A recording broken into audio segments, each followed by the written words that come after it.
Gusto nang mawigdang ng umano'y mga obstructionist ang Pilipinas, kaya nagpapakalat sila ng mali-maling balita na may namumuong coup laban kay PBBM. Tatanggalin nila sinong ilalagay nila sa pwesto? Ang Vice Presidente? Yan ba ang tugon para hindi umakyat ang presyo ng produktong petrolyo?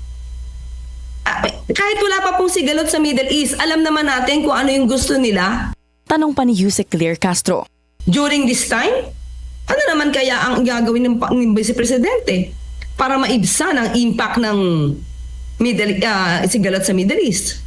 Parang wala naman tayo nakikitang pwede niyang isuggest.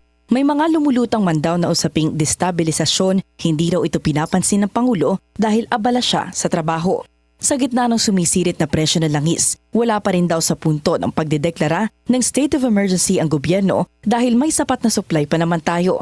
Ngayon po ay hindi pa po kailangan na magdeklara ng state of emergency ang Pangulo dahil namamanage pa po ang supply ng produktong petrolyo at yan din po ang ayon kay Secretary Sharon Garin.